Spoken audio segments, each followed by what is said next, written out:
What's good, friends? Ebony Chappelle checking in here with something expressive for your podcast listening and viewing pleasure. Thank you for tuning in to another episode of What's Good with Ebony Chappelle. So, before we jump into it, I want to give a huge shout out to everybody that is new to the podcast.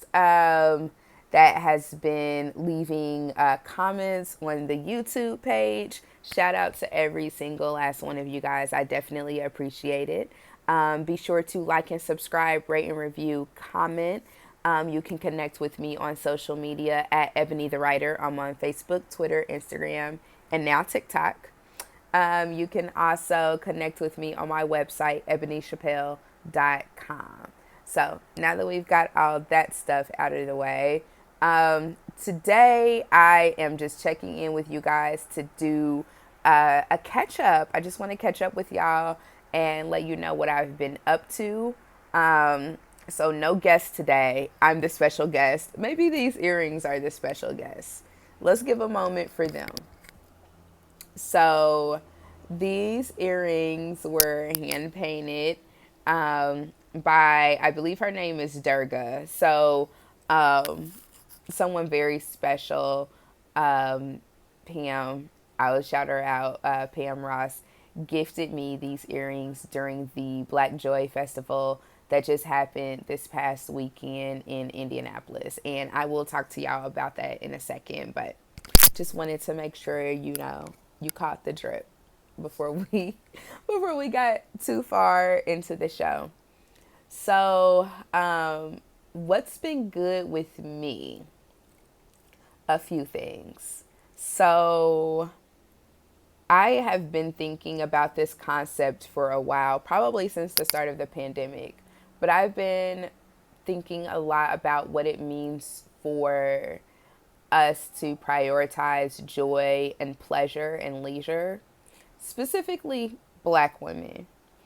Um, Black women, y'all understand where I'm coming from when I say this, but we are often in a situation where the whole world is on our back. Like, we have way too many things on our plate.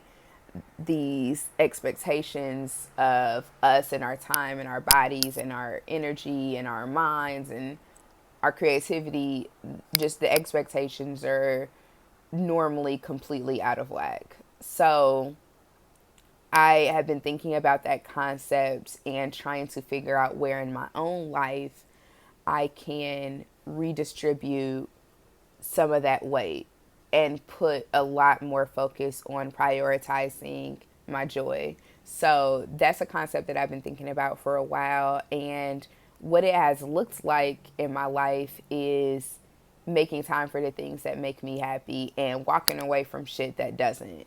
Um, we're going to get into that in just a second. So I have been doing a lot of traveling this summer. So I just got back home not too long ago, and I'm still trying to get myself back into the groove of things, back into my daily, routines and everything. So I'm being patient with myself.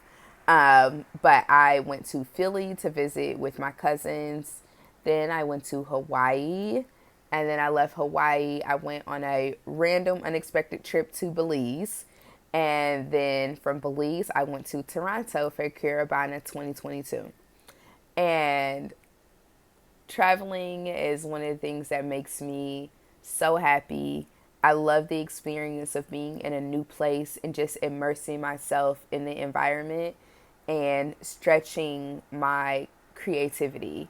I feel like every time I'm out of town, I just get a little bit more expressive with how I dress. I get a little more, I don't know, I just get a little more free with the things that I might do, like trying different experiences and stuff like that. And it was just a really, really good time. So if I had to encapsulate each part of the trip, I would say Philly was great. It felt very warm and nurturing. And I think a lot of that had to do with the fact that I was with my family and they really looked out for me. So it was a nice way to ease out of, being at home and being on the road for a while. So Philly was very warm and nurturing. Hawaii was extremely challenging for me. It was so weird because I was in one of the most beautiful places I've ever seen in my life. It was lush and green everywhere, just like stuff just grows out of the earth without even being prompted. Like it was just one of the most breathtaking landscapes I've ever seen. Um, so you have that also balanced with the fact that I was emotionally and mentally in a very challenging space at the time. So I had a moment where I was sitting on this beach and the water was just so clear and so beautiful. And I just sat like on the edge and like laid in the sand and just sat there for the longest time. Like I didn't do anything. Every once in a while I might pick up some sand and just like play with it in my hands and like toss it in the water. But I really just sat there and I just tried to really get in touch with what I was feeling and what I was experiencing and just taking the environment. So there were like mountains on one side and this beautiful soft sand and the water and just seeing kids out there surfboarding. I saw an elderly woman surfing. I mean, it was so much going on at the same time, and it really helped me to feel better about what I was experiencing. So, without going too much into it, as a single woman, when you're traveling, even if you're going to visit someone, if nobody has told you yet, you need to always, always, always have an alternate plan. I travel a lot and I always make sure that I have resources just in case I need to transition. Just in case something comes up, and I know that financially we're in a really tough position right now as a society as a whole, but it's an investment in yourself to make sure that you have a little bit of something for yourself should you need to exit stage left. So it's so interesting because the other day I was on Instagram and I came across this post that was talking about Vex money, and the person was saying that is a West Indian concept. Vex money, having money just in case, especially as a woman, just in case you're somewhere and you feel unsafe or you feel uncomfortable, so you have this money to be able to get you out of the situation, pay for your transportation, cover your food. Coming up, now this is real old school, but the thing used to be you need to always have money to take a taxi and use the payphone. So it's funny because those things are not nearly as prominent in the United States now as they used to be, but the concept still applies. So if you find yourself somewhere and I'm not going to use the word, but a person starts tripping on you, you need to be able to get out immediately, and not be dependent on them or not be subject to any more mistreatment. So that's what I'll say on that. So Hawaii was challenging, but the blessing of it was that I was waking up really early in the morning every single day. So I was waking up with the sunrise every day. And they have a lot of wild roosters and chickens where I was staying. So they, of course, make a lot of noise, and they, cock, the cock crows or whatever. I don't know. But they make a lot of noise in the morning time when the sun is coming up. So I was waking up with them every day, and I saw a new beach every single day. I saw the sunrise every day in Hawaii. I saw a lot of sunsets while I was there. I ate fresh mango. off a tree. I met new people that I hope to still, have a connection with. I had all kind of adventures. I saw so many different parts of the island I was staying on, and yeah, it was quite an experience. So I may give Hawaii another shot sometime in the future, but I would do it differently. I would do some things differently. Also, depending on your financial status, Hawaii is really, really, really fucking expensive. So be prepared for that. There are things that you can do that are free or low cost. Like there's ways that you can navigate it, especially if you're not in an area that's extremely tourism heavy, which I mean, tourism is everywhere there. But if you're in a place that is more for the locals and for residents, then you will catch a better deal on some stuff. So just something to keep in mind. So that was Hawaii. Belize was very unexpected. So what had happened was I was on my way out of Hawaii. I was cutting that portion of the trip short because I felt like I had done what I was supposed to do there. And I was like, okay, I don't really need to be here any longer. I'm ready to go somewhere else. So I was on Google Flights and I got on Google Flights and I got on Scott's cheap flight, something, whatever, that I signed up for that now I'm like, why did I even sign up for it? Because it's useless. It hasn't helped me to this point. But I think it's called Scott's something. But it's a flight service. And it just hasn't worked for me yet because they don't allow you to search with dates. They just allow you to search locations, really. And I travel based on dates because I have to keep a schedule and everything. So that website hasn't been so useful, but I use Google Flights a lot. So I got on and I just clicked the location I was in or the location I would be leaving from. And then I just moved the cursor around the earth basically and just tried to see who has a good deal leaving from where I'm leaving from to somewhere cool, and I was really open to where I went. I was like, okay, I know I want to go preferably somewhere warm, preferably somewhere where I can experience a different culture. Where can I go? So I just moved the cursor around, moving around, moving around. Boom, I land on Belize. And there was an incredible flight from where I was at to Belize, or where I would be leaving from to Belize. And I took it. I was like, I have my passport. I looked online real quick to gather up what are their COVID rules. Do I have to have anything special to get into this country? Because when you're traveling internationally, a lot of countries have different rules about what it is you're supposed to do. Even going into Hawaii, I had to fill out paperwork that said that that showed it was the same as traveling internationally. So I had to give details about where I was staying, how long I was going to be staying there. I had to agree that I wasn't going to bring any agriculture back, like food, animals, plants. I had to agree that I wasn't going to do that. Like there are a lot of rules that go into place when you're traveling outside of the United States. So with Belize, it was all really simple. So I just booked my flight. I booked a place to stay. I stayed at this really cool bed and breakfast in Belize City, which is right where the airport was.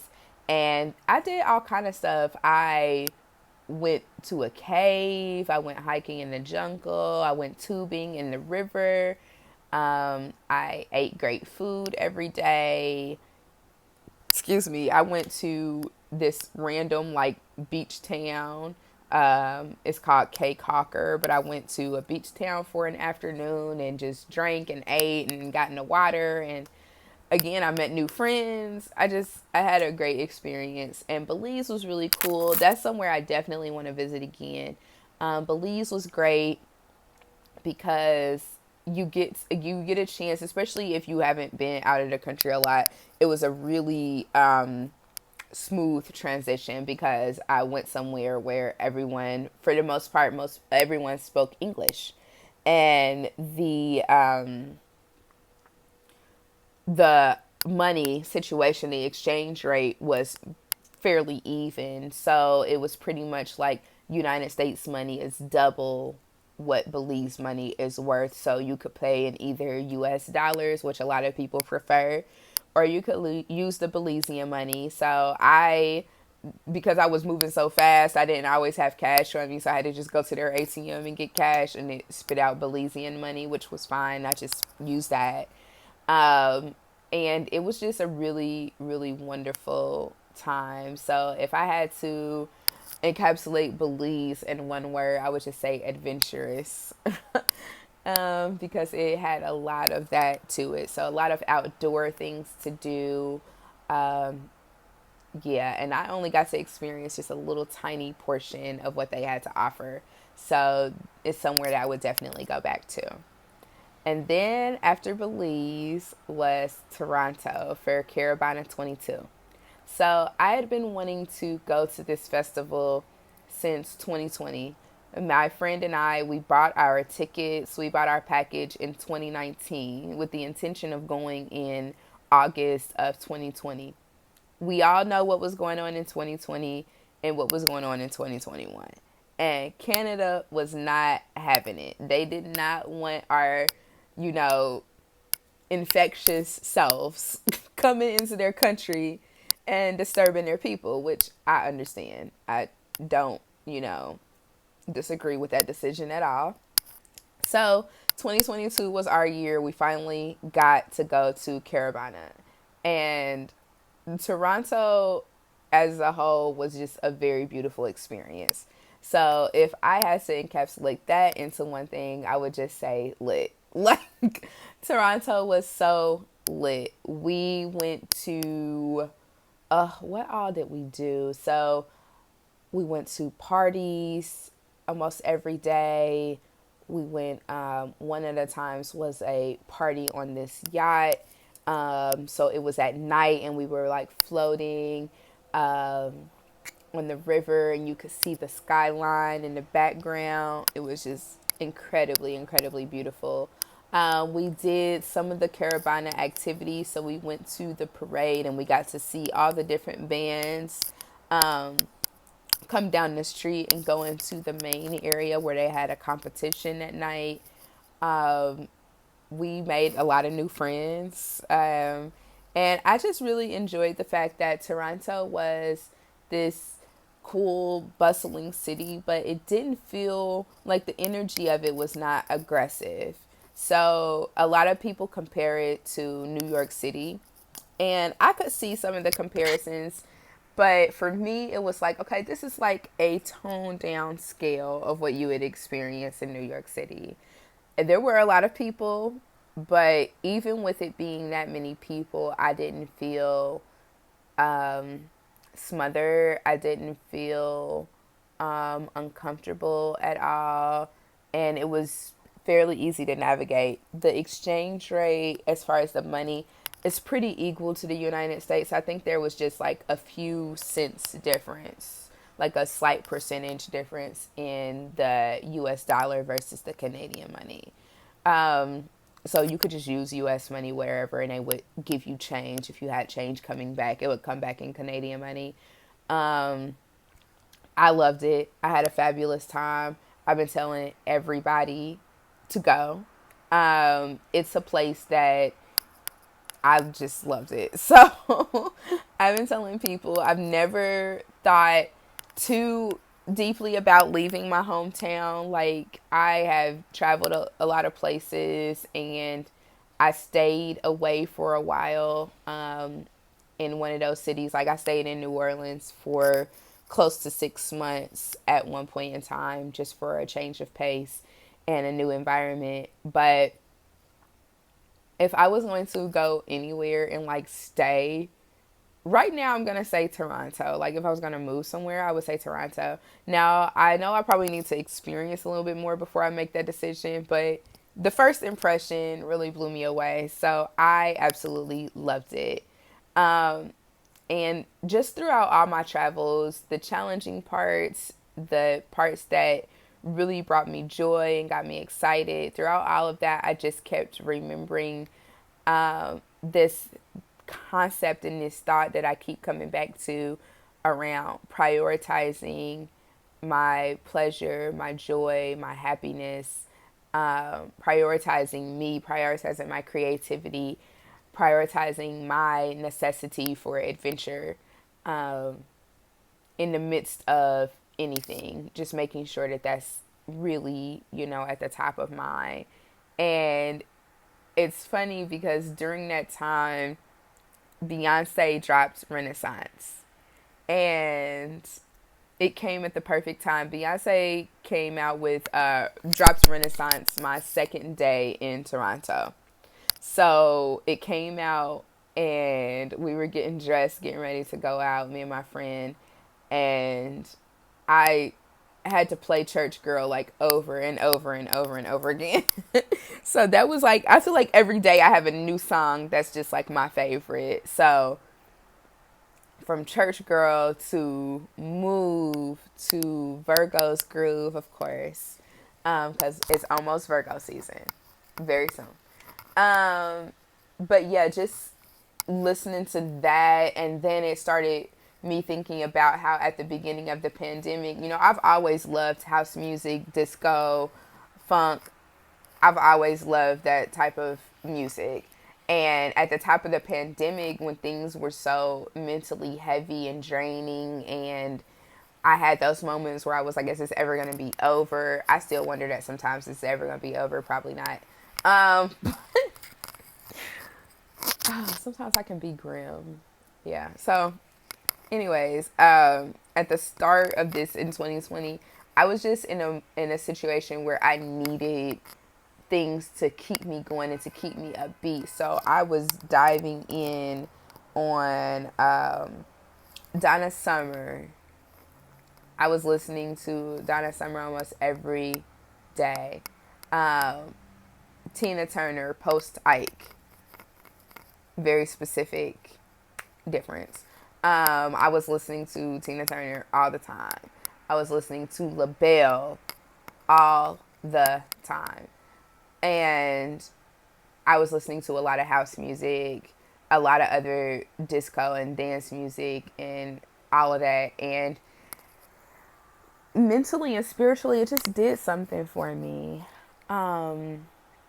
It made me feel more connected in my body and more grounded at a time where so much craziness was happening, and that kind of stuff can really make you feel very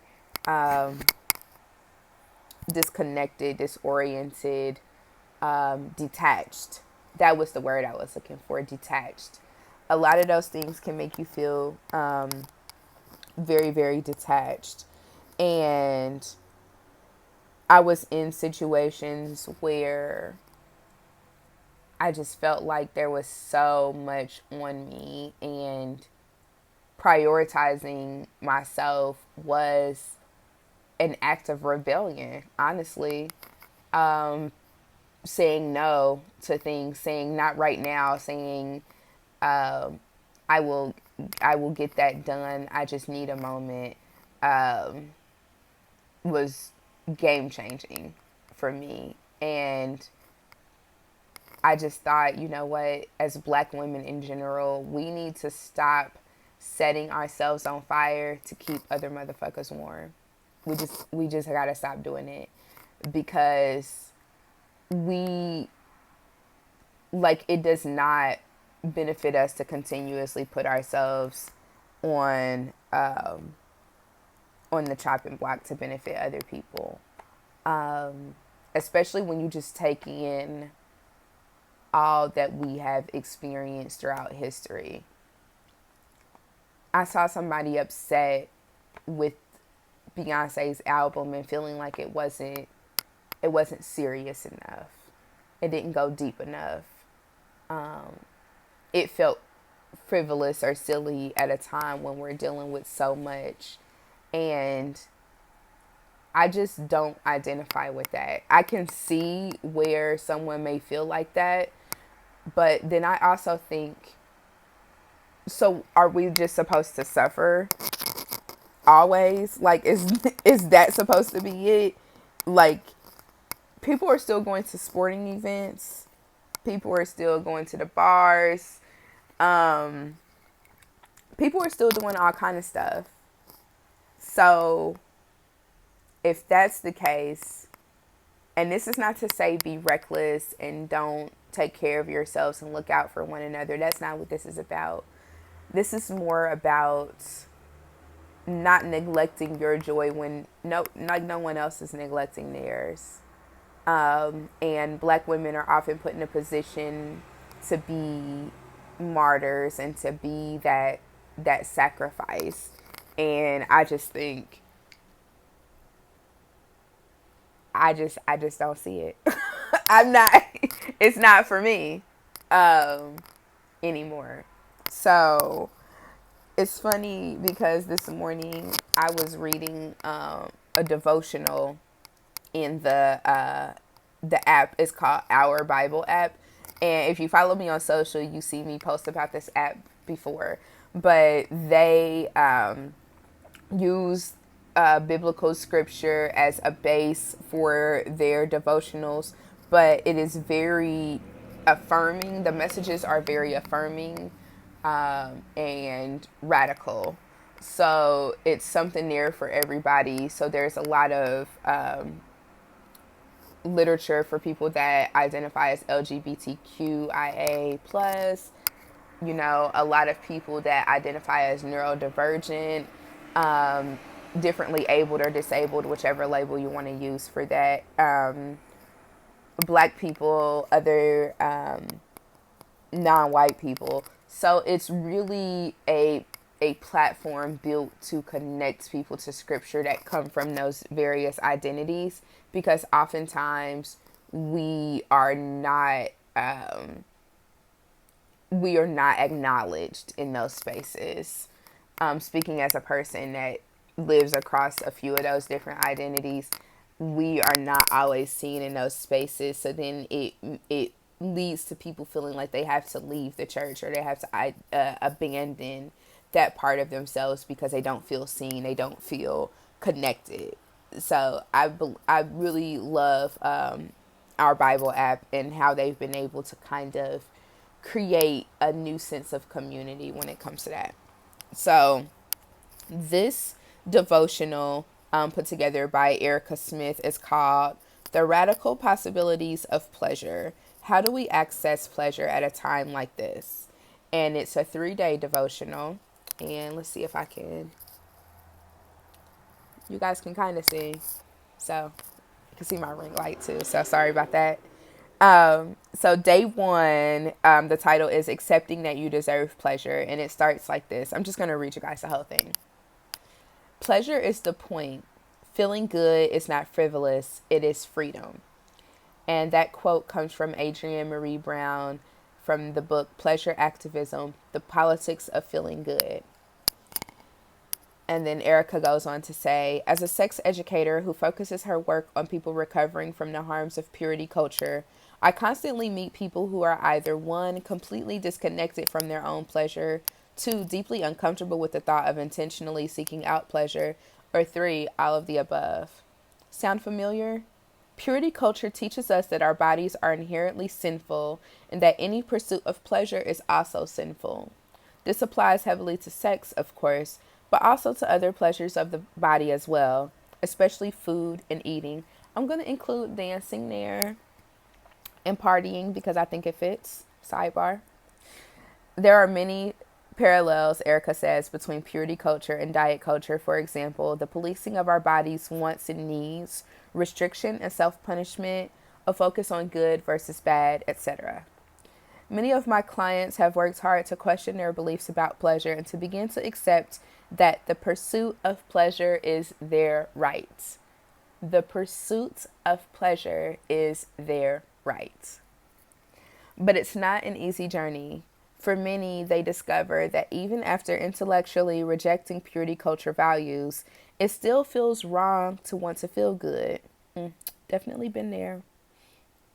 What are some of the messages? She asked these questions toward the end. What are some of the messages you received about pleasure growing up? Was it accessible to you or not? What did the adults around you say about things like pleasure when it came to food and leisure? About doing things just for the sole purpose of feeling good? Do you think pleasure is something you must earn? If so, why? Give yourself permission to experience pleasure. Accept that you deserve it for no other reason than you're alive and in your body. So that was day one. Cannot wait to dive in more on this devotional. And it just perfectly encapsulates the thoughts that I wanted to share with you guys today around pleasure and joy and freedom and leisure and all of that. So before I wrap up, again, I mentioned earlier about Black, a festival of joy, when I was showcasing these lovely earrings. I think I showed the earrings. I can't remember. But anyways, so that was an event that I was involved in that happened just this past Sunday at Riverside Park in Indianapolis.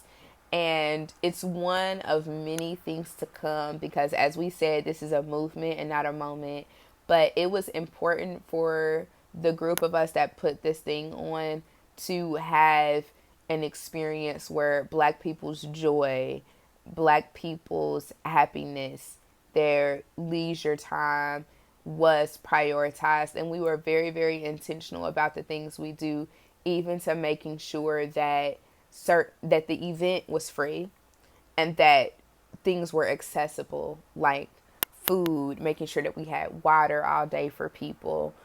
We brought top quality entertainment. All of that made it so that people could bring in their coolers if they wanted to bring their own stuff to share with their friends and family. Just all these things to make sure that Black joy was prioritized.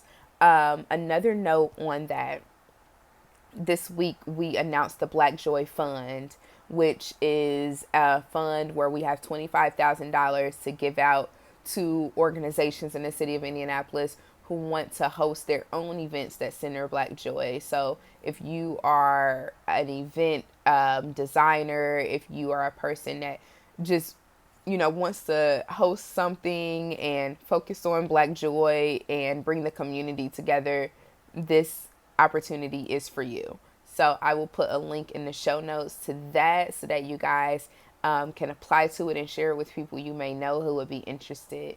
But yeah, that's Black joy. Looking forward to sharing more about that with you guys. One more shout out before I go. I have to give a shout out to Big Belly Bob. So if you guys don't know Big Belly Bob, he is a food content creator on YouTube.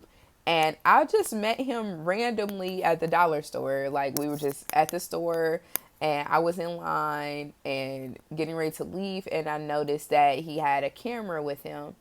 And I was like, yo, what are you shooting? And he says, well, I have a YouTube channel and I'm getting ready to go do this food review. And I was like, okay, cool. What's your channel? So he gave me his card. And I got on and I watched the videos. And I was just like, okay, this is pretty cool. So if you're into mukbangs, if you're into food reviews, if you're into any of that kind of content, Big Belly Bob is your guy. I will put a link to his show in the notes as well. And hopefully I can have him on What's Good with Ebony Chappelle sometime soon. So y'all stay tuned for that. But Big Belly Bob, I told him that I'm fairly new to being on YouTube consistently and trying to build it up alongside with my audio podcast on other platforms. And he was like, I'm going to send some people your way. So I've had so many people jump on my page, subscribe, comment, all this stuff directly from Big Belly Bob. So shout out to y'all. Shout out to you, Bob. I appreciate you, brother. And I am looking forward to connecting real soon. So that was today's episode, you guys. Thank you again for tuning in. Thank you for your support of What's Good with Ebony Chappelle. Remember to prioritize your joy, prioritize your pleasure. Do something that feels good just because it feels good. Um, but take care of yourself and look out for one another. As always, have a great time and a positive life, y'all. Peace.